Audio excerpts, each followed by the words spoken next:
The wealth mindset is the most important factor to achieving financial freedom. The more you understand this concept, the easier it will be to change your behavior and make better financial decisions. Yearn Finance has been helping people achieve their financial goals for over 10 years. With a wealth mindset, there is no limit to what you can accomplish with your finances. Money is one of the most important things in our lives. We use it to buy food, clothes, and even to travel around the world. It's hard not to spend money when you have it. But when we don't have it, we can feel like we are living in a prison. That is why it is so important for us to learn how to handle money better and save more of our earnings for the future. The following tips will help you increase your money awareness and control your spending habits. Always keep track of your spending habits. Set a monthly budget. Take care of your credit card debt. Take advantage of tax deductions. Finance Basics 101. And what is the difference between investing versus speculation?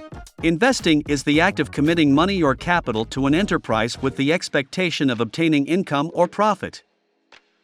Speculation is the purchase of an asset, such as a stock, commodity futures contract, property, or currency on the hope that it will become more valuable in time. Investing is about putting your money into things that will generate income and profit for you. Speculation is about making money by taking risks on a bet that something will increase in value over time.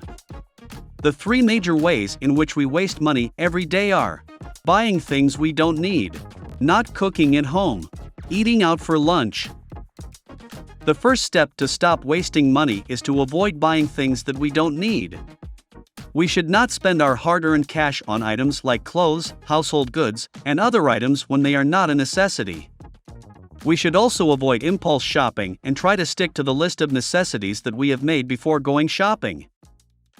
Secondly, it is important to start cooking at home, as this will save us money on food costs and give us more control over what goes into our meals. Lastly, instead of eating out for lunch each day, it would be better if we could pack a healthy lunchbox so that we can save on the cost of dining out. Thanks for watching, and see you at the next video. Leave a like and subscribe if you appreciate my work and if you want to be rich.